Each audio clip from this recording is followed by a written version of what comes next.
반갑습니다. 소방일사 이중입니다. 에듀파이어 부산에 있는 에듀파이어에서 정규반을 강의하고 있고요. 114회 프리에서 여러분 다시 만나뵙게 되었습니다.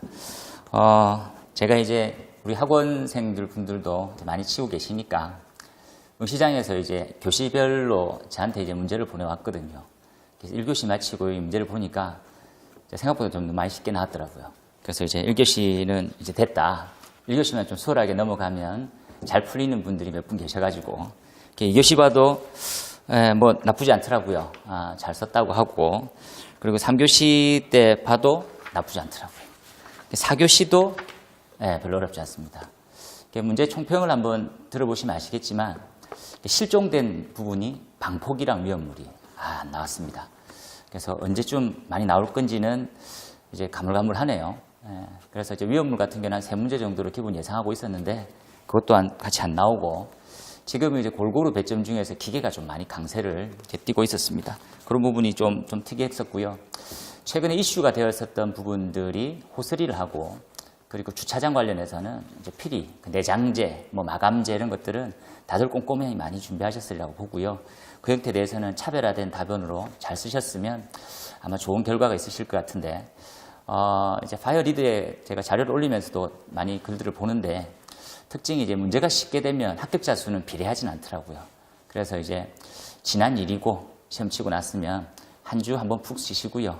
그리고 이제 한 100여일, 110일 조금 더 남았습니다. 남은 기간 또 바짝 하셔가지고 다음 시험에는 또 수월하게 마음 졸이지 않게 마무리하실 수 있으면 좋겠습니다. 문제 풀이를 한번 들어가 보도록 하겠습니다. 저희 학원에서는 이렇게 이제 두 분이서 강의를 하고 있고요. 그리고 정규반은 제가 하고 있고, 그리고 연구반은 심화반이죠. 그래서 이제 문제 풀이라든지 이제 격띤 토론 하는 반이 최강인 기술자께서 저희 학원 출신이셔서 분이 같이 하고 있으니까 많은 호응 좀 부탁드리겠습니다. 전반적으로 문제를 보게 되면 1번부터 6번까지 있는데 어떤 걸 많이 선택하시겠습니까? 했었는데 순서대로 다 선택해도 될 것 같습니다. 1번, 2번, 3번, 4번. 좀 자주 보던 문제들이고, 그리고 이제 응시장에 가면 많이 고민하시거나 힘들어 하시는 형태가 새로운 용어가 나오게 되면 아예 이제 멘붕에 빠지는 분이 계시거든요. 그런 거에 비하면 이 문제는 좀 평이하지 않았을까. 6번에 좀 보시면 연기의 충진에 관련된 이제 필링이라고 되어 있네요. 그죠? 이 부분에 대해서 조금 염두에 두셨겠지만, 그래도 이제 연기가 차고 있는 플럼도 우리는 다 공부했으니까 하고 이제 중성대하고 이렇게 섞어가지고 되느냐. 그런 부분을 조금 보셨으면 생각외로 어렵게는 나오지 않았지 않았나 하는 생각이 듭니다. 그래서 순서대로 해서 1, 2, 3, 4번 많이 푸셨으리라고 생각되고요. 혹 간혹 가다가 이렇게 생각하시는 분이 있더라고요. 남들이 쓰는 답을 내가 쓰게 되면 점수가 더 낮아지지 않겠냐, 차별화가 더 힘들지 않겠냐. 똑같이 썼는데도 똑같이 선택했는데 점수가 높은 분이 있고 낮은 분이 있거든요. 차별은 내공이고 심도고 어느 정도 여유 있게 깊이 있게 들어갔느냐가의 문제지, 남이 고르는 문제라서 점수가 낮지는 않습니다. 그래서 새로운 문제를 자꾸 파시는 분들보다는 알고 있는 것을 정립해서 연관관계를 잘 기술하는 형태가 훨씬 더 고득점으로 갈 수 있는 길이니까 그렇게 좀 보시는 게 낫지 않겠냐는 생각이 드네요. 1번부터 상세풀이 한번 보도록 하겠습니다. 저도 이제 성능위주 설계위원으로 가서 호스리를 적극 권장했었습니다. 이제 복합 건축물도 많고 하니까 가급적이면 이제 호스리를 다 써라. 왜냐하면 이제 지금은 1인 가구도 많아지고 하지 않습니까? 그래서 노유자 입장에서는 반발력이 굉장히 작은 형태의 소화전이 가장 효용성이 높다. 이걸 써라 했는데 어느 한 순간 이제 의뢰 성적서를 가져오더라고요. 마찰 손실이 너무 심해서 개통에 대해서 지금 재정립이 필요해서 좀 힘들겠다. 그래서 제가 딱 받아보니까 많이 놀라웠었습니다. 우리 다들 전체. 그래서 호스릴 소화전이 광경 축소가 이렇게 많은 압력 손실을 가져올지는 좀 시끄러워졌거든요. 이건 이제 바로 문제 대두 되겠다 하고 제 연구반하고 제 정규반에서도 몇 번이고 했던 문제라서 잘만 좀 정리해서 좀 썼으면 괜찮지 않겠냐 하는 생각이 들더라고요. 다른 형태는 아니고 이렇게 한번 문제를 푸실 때 한눈에 다 정립하실 수 있는 형태로 좀 가는 게 좋고요. 문제점하고 대책에 대해서 적어라.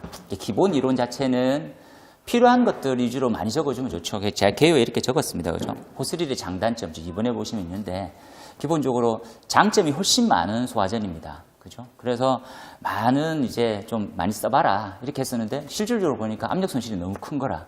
그래서 이 문제 좀 특징은 기존이죠, 기존. 기존 옥내 소화전을 소화전만 교체하고 싶다라는 겁니다. 또는 이제 함은 그대로 두고 호스릴만 좀 교체했었을 때 효용성이 얼마큼 높아지겠냐. 문제가 있다면 어떤 문제점이 있고 대책을 좀 써봐라 라는 형태였고요.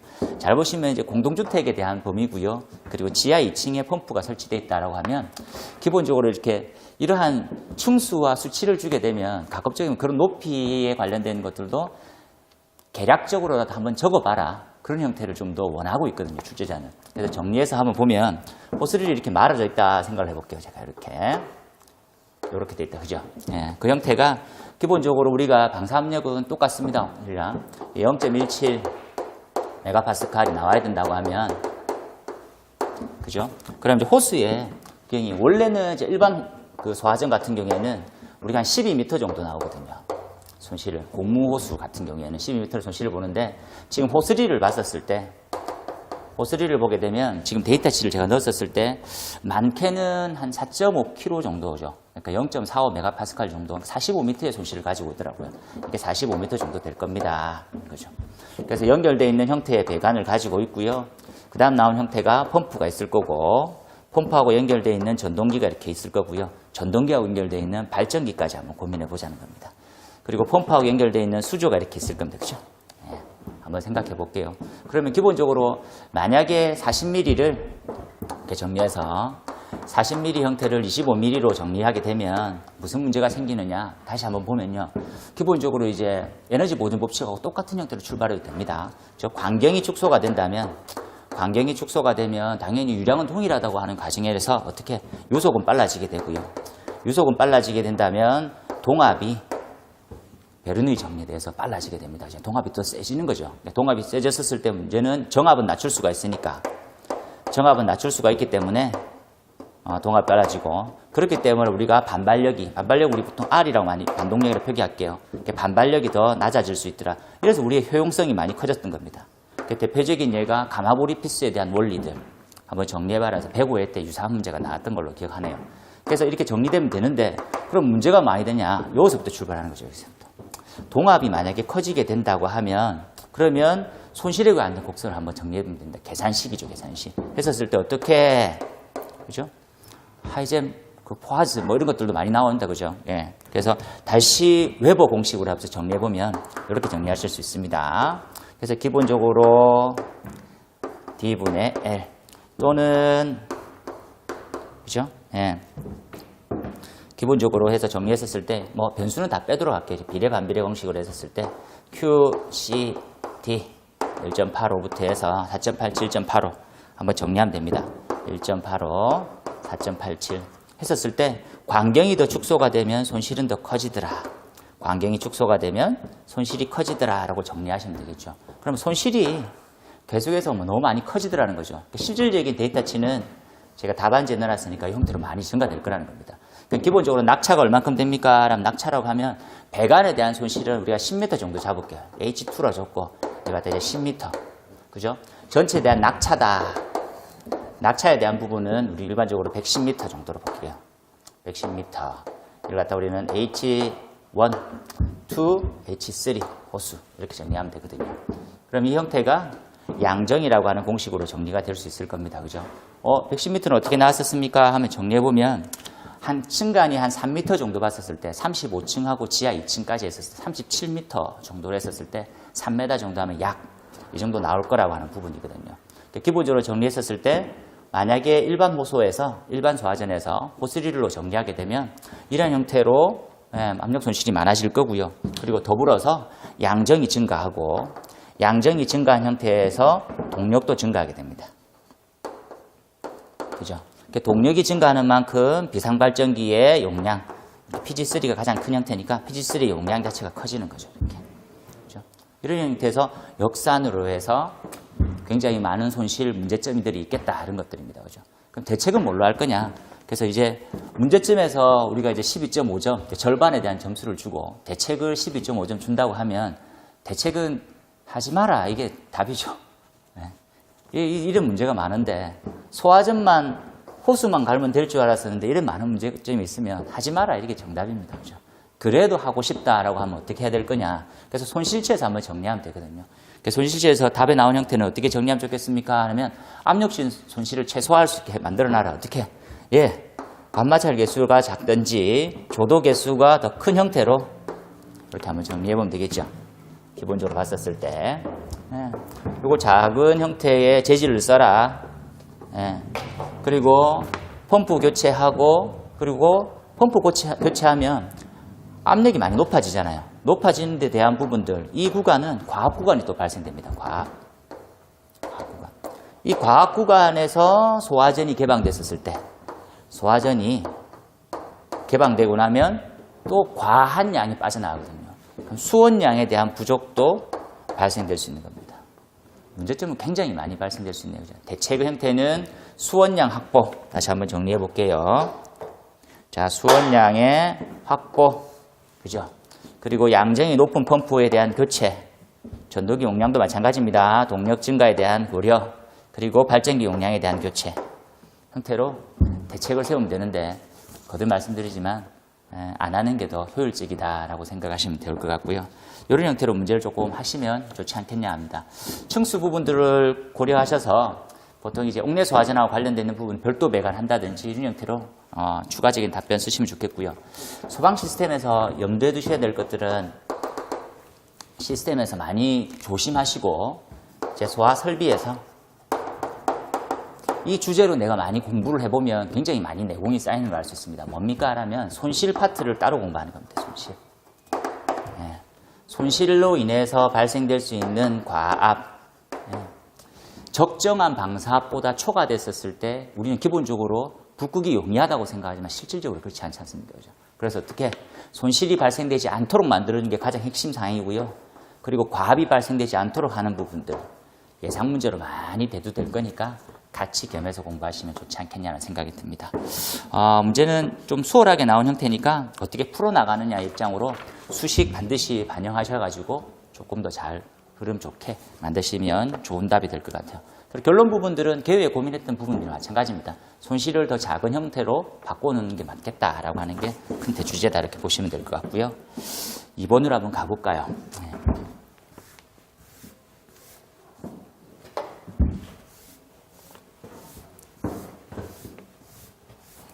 이번 문제는, 이런 문제는 점수를 참 받기 용이합니다. 그죠? 예, 관리사 문제고요. 예, 그래서 관리사분들이 뭐 이렇게 폄하하거나 이런 부분이 아니라 실질적으로 법과 똑같은 문제 형태니까 한번 고민하셔서 보시면요. 저장 방식에 따라 가지고는 두 가지죠. 고압식하고 저압식에 대해서 쭉 나열하듯이 뭐 절반 페이지 정도만 쓰시면 될 것 같고요. 방출 방식에 따라 가지고는 전역이냐, 국소냐, 호스릴이냐 세 가지로 한번 보시면 될 것 같아요. 그래서 전역과 국소하고 그리고 호스릴. 예상 문제처럼 한번 좀 준비하셔야 될 게 뭐냐. 뭐 이런 문제는 이제 풀이를 한번 보시면 좋을 것 같은데, 이산화탄소하고 스프링쿨러는 제가 수업 시간에 늘 말씀드리지만 수계의 가장 기본적인 것은 스프링쿨러에서 정리가 끝나야 될 것 같고요. 그리고 가스계 같은 경우에는 CO2에서 전체 용량이 다 정리가 되는데, 전체 내용들이. 그리고 이제 농도라든지 약재량이라든지, 그죠? 그리고 방출 시간, 그리고 왜 그 시간 이내에 방출이 돼야 되는지 그런 이유들, 약재 특성 같은 문제가 최근에 기출됐지만 한 번 더 중요하게 한번 보는 형태가, 우리가 지금 이제 물에 관련돼서는 문제가 나왔었다, 그죠? 예, 물에 대해서는 앞쪽에 지금 우리가 4교시 2번 문제로 연력학적 선도 이렇게 해서 나왔네요, 그죠? 마찬가지로 이런 삼중점 관련해 갖고는 절대로 벗어나셔서는 안 됩니다. 이 지식이라고 하는 부분들이 이렇게 생겼던 부분들, 그죠?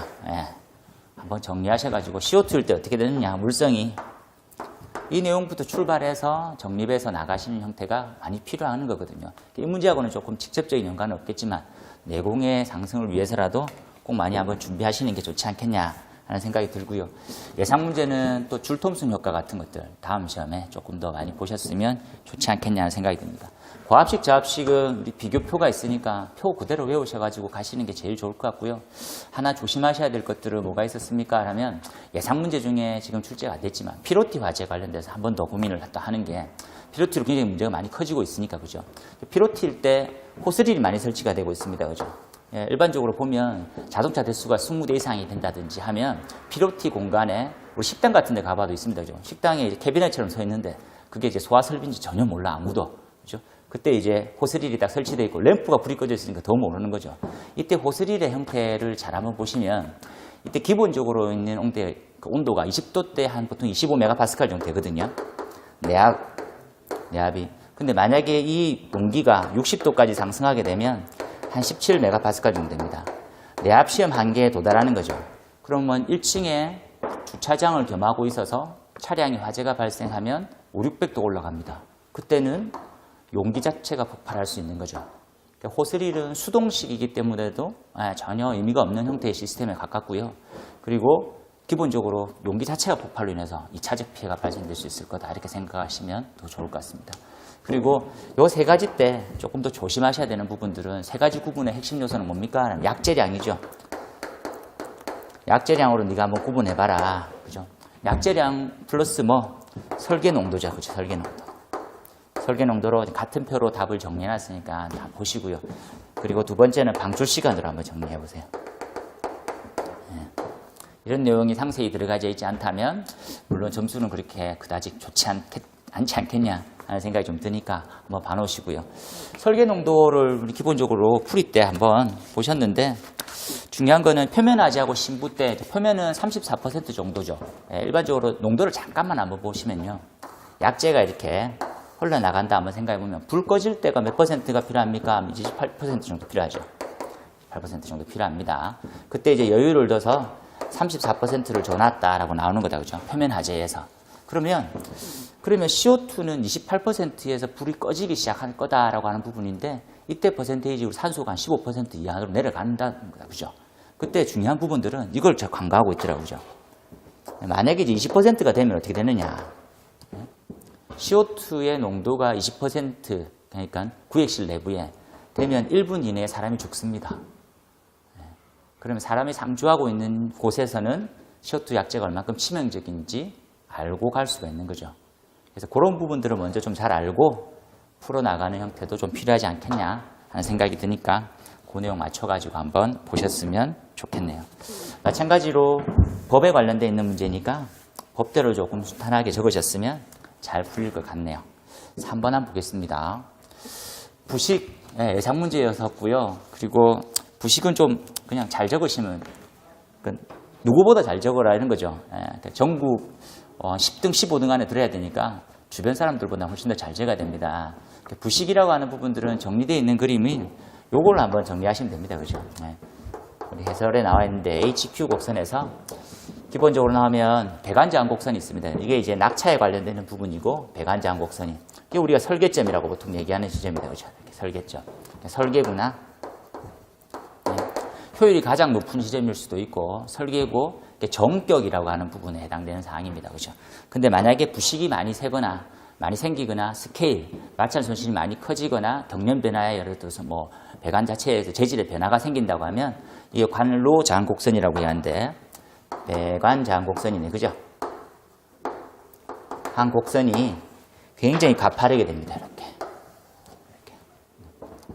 그래서 유량에 대한 부분과 그 형태의 방수량을 위해서는 압력에 대한 부분들 증가하지 못하니까 당연히 소화 시스템의 신뢰는 굉장히 떨어지게 되는 거죠. 그래서 여유를 둬서 높여놓으면 만약에 그 변화를 위해서 높여놨다. 그렇게 되면 기본에 대한 과압이 또 생기기 때문에 가장 중요한 건 뭡니까? 라면 부식이 생기지 않는 거, 스케일이 생기지 않는 재질의 선택이 중요한 겁니다. 잘 한번 생각해 보시면 부식에 대해서 배경 지식으로 가져와 봐라 라고 하는 것들은 기본적으로 우리가 쓰고 있는 강관이 3507이 있고요. 그리고 3562가 있는데 압력 배관이죠. 그리고 배관이 굵을수록 부식은 좀 덜 생길 수 있는 부분이 있습니다. 부식으로 빠져나가는 부분을 더 보완할 수가 있는 거죠. 그리고 난 다음에 개선 형태가 동관이라든지 또는 스텐, 그죠? 또는 합성 수지관, CPVC 같이 쓰도록 하는 겁니다. 그죠? 그때 핵심 사항은 뭡니까? 부식이 발생되지 않는 형태가 좋겠다라는 거죠. 그때 어떻게? 요 두 개는 부식은 생기는데 특이하게 생기죠. 부동태 피막을 형성해서 부식을 방지하는, 부식이 더 이상 진척이 안 되게 만듭니다. 그 문제는 뭐냐면 사용하다 보니까 열처리라든지 온도라든지 같은 시공에 따라 가지고 부식이 생기는 환경을 만들어 주거든요. 그런 부분들을 많이 조심하셔서 예상 문제로 가면 될 것 같고요. 나머지 부분들에서 배관은 기본적으로 좀 더 좋은 형태, CPVC 배관 같은 것들이 더 좋은 형태가 C값이 굉장히 좀 크게 해서 배관 저항 곡선의 상승이 별로 없게 만들어 줄 거다라고 하는 내용들, 그런 내용들을 배경으로 좀 깔고 접근하시면 좋지 않겠냐 하는 생각이 좀 드네요. 그죠? 예.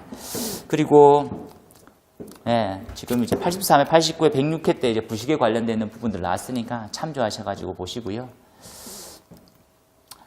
부식에 대한 메커니즘입니다. 메커니즘은 뭐 화학 반응식 이런 것들을 제가 잘 암기시키지는 않는데 화학 반응식 5가지 5종 세트가 있거든요. 그런 부분들을 좀 더 체크할 테니까 한번 더 외우시고요. 다른 부분은 아닙니다. 양극일 때 원래는 이제 양극하고 음극이 같았었죠.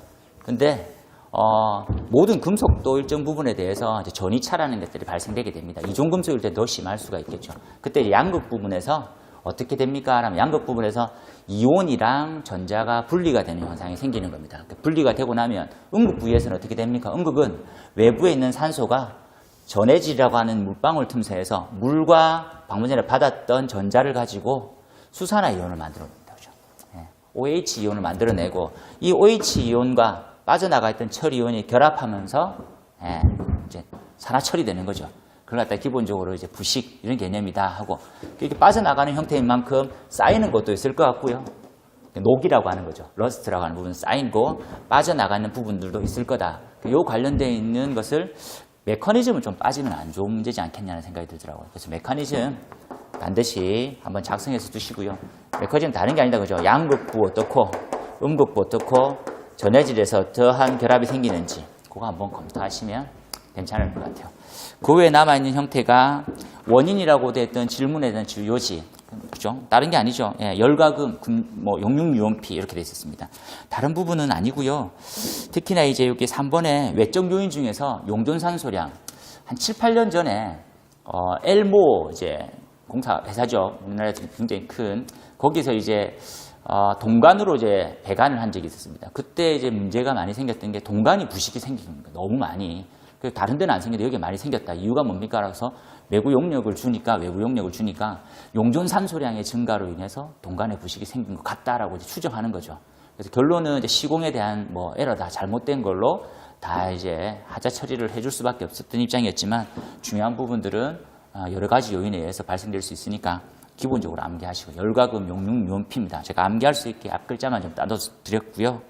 그리고 pH 농도 이런 것들도 기본적으로 알고 하시면 좋겠고 부식 방지 대책은요 배유라 부부 설전 이렇게 해서 다들 알고 계시잖아요. 그런 것들 암기하시면 좋을 것 같아요.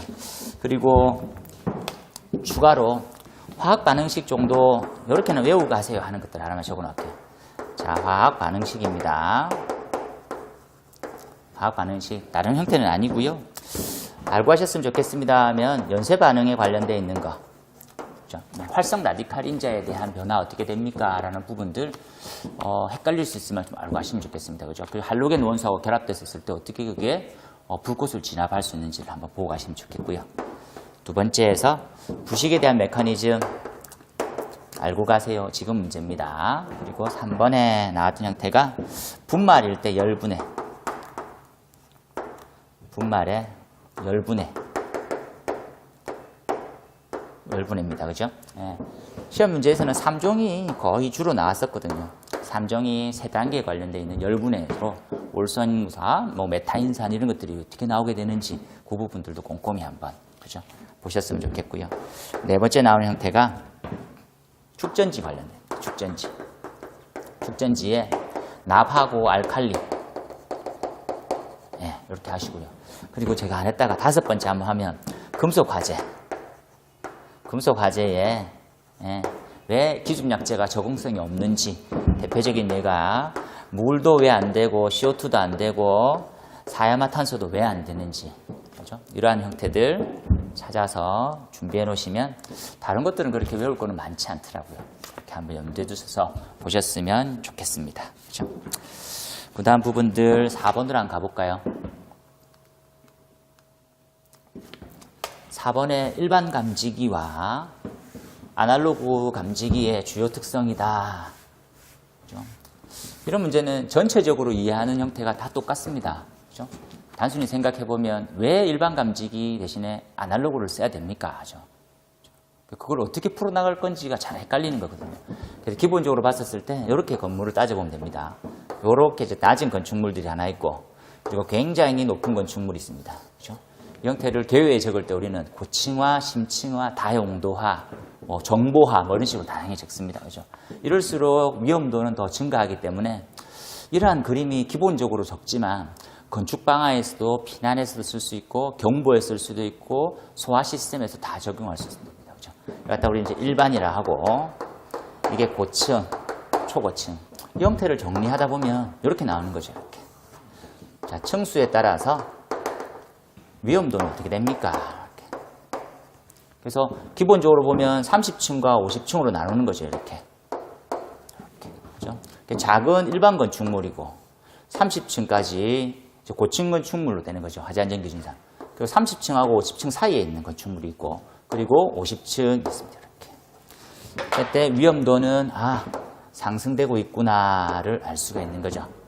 그러면 자, 위험도라고 하는 부분들은 이때는 상대적으로 작지만 점점 더 커지는 형태죠. 그러면 위험도가 커지니까 조기에 명확한 위치를 작은 형태에서 발견하는 게 좋다라는 거죠. 그때 지금 문제는 경계구역에 관련되어 있는 문제를 배경으로 깔았던 이유가 일반 감지기 대신에 아날로그를 왜 써야 되느냐가 답으로 이렇게 나오는 겁니다. 그렇죠? 위험도가 이렇게 많이 커지는데 인적 피해, 물적 피해가 그렇게 커진다고 하면 어떻게 해결할 거냐. 그런데 정말 가슴 아픈 거 있다, 그죠? 네. 여기서 이렇게 나오죠. 30층 이상이지만 뭐면 아파트면 뭐 주소형 해도 된다 이렇게 나오는 거 되죠? 네. 아파트는 사람 안 죽는단 말입니다. 네. 정말 많이 죽는데, 그죠? 공동주택 같은 경우는 특히나 많이 죽습니다. 화재 발생 빈도 대비하면 인명사고가 가장 큰 쪽이 공동주택인데 이런 것들이 없어져야 되는 거죠.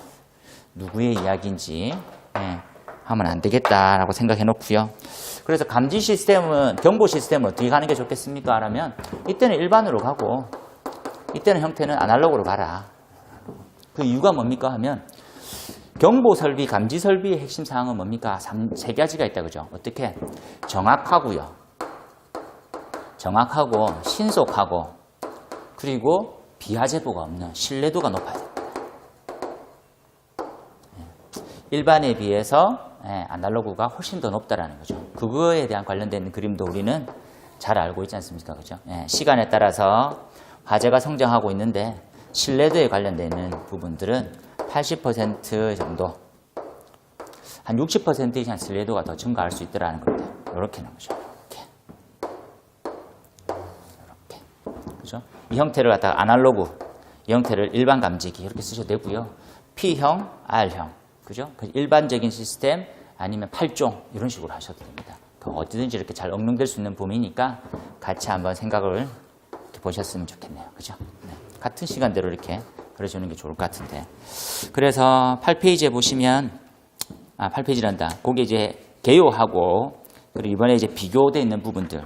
그리고 제가 3번에는 일반, 아날로그 감지기의 특성들. 그죠? 대해서 한번 더 적어 놨었습니다. 그 형태도 꼼꼼하게 한번 보시고요. 경계구역 산정방법은 다들 전화번호처럼 외우죠. 252에 6517.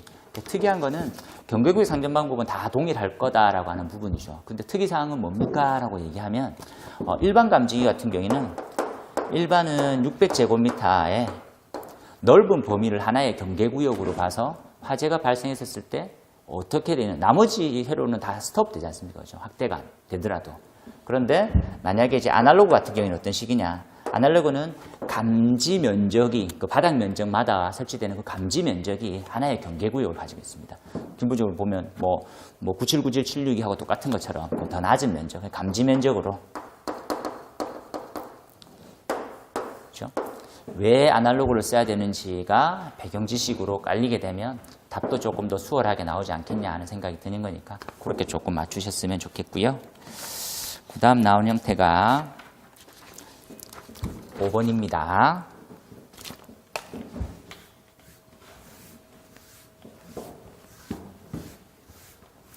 5번은 방화구역만 나오면 너무 강하게 잘 쓰고 내화구조만 나오면 내화구조, 방화구조 구분해갖고도 너무 잘 쓰는데 방화구역과 내화구조를 섞어버리니까 약간 좀 멘붕 이렇게처럼 왔더라고, 그죠? 예. 저도 이제 접근하기는 용이한데 쓰다 보니까 조금 힘들어졌던 형태로 많이 이제 쓰다가 포기하신 분들 좀 있지 않겠냐는 생각이 들더라고요. 그러니까 어설프게 마무리가 된다든지 이런 문제 대표적인 형태고요. 이렇게 한번 정리해 볼게요. 화재가 발생하면 그죠? 예. 형태가 이제 사람은 죽을 수 있을 거예요. 인적 물적 피해가 발생합니다. 그죠? 예. 사람도 죽고 물건도 이제 위험도가 점점 증가되는 형태인데 일정 규모 이상이다라고 한번 정리해 볼게요. 일정 규모 이상이면 일정 규모 이상. 그래서 일정 규모라고 하는 것은 200제곱미터, 3층, 지하층 같은 경우에는 뭐를 내화 구조를 하고요. 내화 구조를 하고 그리고 주요 구조부가 불연제로 또는 뭐 형태되어 있다. 그죠? 예. 내화 구조 또는 불연제로 되어 있는 연면적 1000이면 이렇게 면적으로 보면 가장 작은 게 200제곱미터 이렇게 되니까 여기에 이제 1000제곱미터면 이걸 갖다가 이제 방화구역을 하는 겁니다. 방화구역. 예.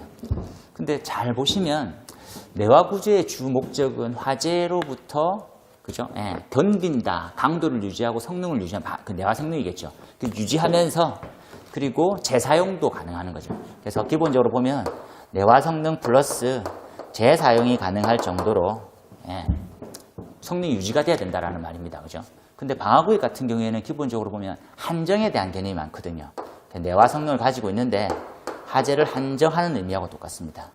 그러면 그걸 정리를 하면 방화 같은 경우에는 피난의 형태가 좀 더 강할 거고요. 그리고 내화 구조는 방화의 목적이 훨씬 더 강하지 않겠냐라고 생각이 드는 거라. 그렇죠? 우리가 배경으로 갖고 왔던 그림 중에 이런 것들이 있었다. 그죠? 화재가 이렇게 성장되는데 그죠? 예. 요까지 필요한 것들은 뭡니까? 성장기 때 필요한 것들은 뭡니까? 라면 이게 피난이고요. 전체적으로 필요한 것들은 뭡니까? 라고 하면 방화입니다. 방화. 그죠? 그 형태를 이렇게 정리를 하시다 보면 그러면 방화구역과 내화구조는 유지가 돼야 되는데 얼만큼 성능이 더 유지가 되느냐를 봤었을 때 이 문제의 핵심은 두 시험 기준을 비교를 해보니까 부족한 부분이 발생한다는 거죠. 어떤 의미입니까? 라면 여기도 나온다 그죠? 어떻게? 내화구조의 벽과 바닥이 들어가는데 이때 내화구조는 이렇게 들어가는 거죠. 이 성능만큼.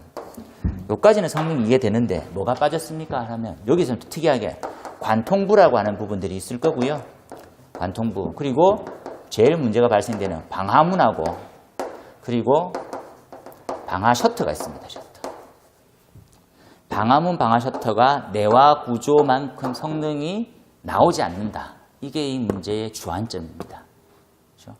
그래서 두 개를 비교해 보니까 얘는 재사용하기 위해서 기본적으로 무슨 실험까지 구조적 안정성, 하중 지지력까지 변형률을 파악하면서 정리가 되는데 얘 같은 경우에는 뭐만 있더라? 차염과 차연만 존재하는 거죠. 다시 한번 정리해 볼게요. 두 개 공통적인 것은 차염인데 얘는요. 차열을 하지 않고 차염만 하고요. 얘는 차열까지 하는 거라. 성능이 훨씬 더 이게 더 뛰어난 편이라는 거죠. 그래서 이걸 좀 바꾸자 하는 취지의 개념이 들어가져 있어야 된다라고 하는 것들입니다. 그렇죠? 조금 더 이해가 되셨으면 좋겠네요. 본인 많이 고민하셨었으면 이런 부분들은 훨씬 더 쉽게 넘어가지지 않겠냐 하는 형태가 들고요. 내화는 주요 구조부를 내화 구조로 하는 거 안 해도 되는 공장 건축물 같은 것들 있었었고요. 방화구역은 하는 거, 방화구역에 대한 면제되는 대상, 그죠? 예외할 수 있는 것들, 그런 것들도 추가로 외우시면 많이 좋지 않겠냐는 생각이 듭니다. 이제 끝으로 6번입니다. 다른 문제 아니고요. 잘 생각해 보시면 이 문제는 조금 더 간단하게 접근할게요. 우리가 많이 알고 있듯 연기, 화재 플럼, 그리고 그죠? 플럼 했었을 때 발생되는 거, 전쟁 제트르, 수평 화염, 중성대가 형성이 어떻게 되고 이런 것보다는 화재공학 원론에 있는 형태의 개념이랑 똑같기 때문에 화재공학 원론대로 쓰시는 게 좋지 않겠냐는 생각이 들고요. 출제자는 아마 그 부분을 보고 판단해서 냈었을 것 같아요. 그래서 자기 내용이 좀 있더라도 그 부분 생각나셔가지고 보시면 좋을 것 같고요. 그리고 배경 이론이라고 하는 부분들은 다른 건 아니고요.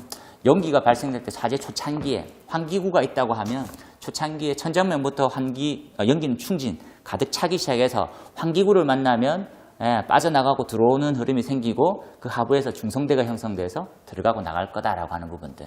그죠? 그 배경 지식은 PVNRT 우리가 말하는 로우는 그죠?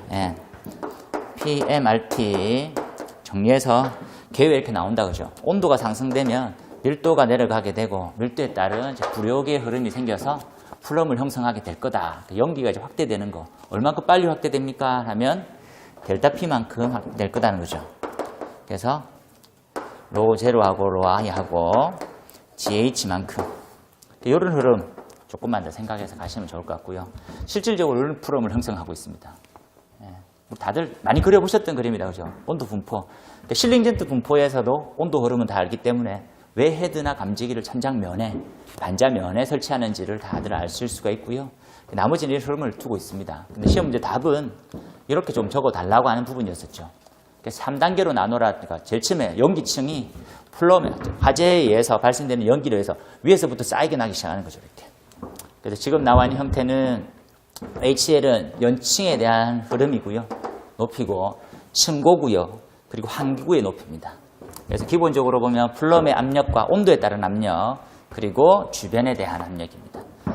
기본적으로 보시고 두 번째는 이렇게 나오죠. 뜨거운 공기로 인해서 여기 이제 H0 환기구의 높이거든요. 환기구보다 조금 낮아지기 시작하면 빠져나가기 시작한다라는 말이고요. 이때까지 해도 계속 방출을 내고 압력에 대한 변화 보면 실제로 플럼과 주변 온도 압력 차이가 거의 같아지는 형태입니다. 하지만 이 흐름이 연기가 더 많이 차게 됐었을 때는 이렇게 바뀐다라는 거죠. 보이십니까? 네. 그래서 압력에서 같아지는 지점 그리고 마이너스 되는 압력 마이너스 되는 형태는 공기가 유입되고 있다는 것들을 아실 수가 있게 되는 거죠. 그래서 이 형태는 잘 풀어나가서 증명하는 것보다는 책대로 썼느냐를 더 많이 도움을 받지 않겠냐 하는 생각이 드니까 그렇게 조금 보셨으면 좋겠습니다. 그렇죠? 그래서 6번 문제는 화재공학 원론들 좀 보셨으면 좀 편히 쓰실 수 있는 거고요. 우리가 연속 측면에서는 화재공학 원론이라는 책을 절대로 이제 간과하시면 안 됩니다. 꼭 끼고 같이 공부하시고요. 최근 경량의 화재는 방화공학 실무 핸드북 많이 도움 주니까 꼭 참조해서 보시고요.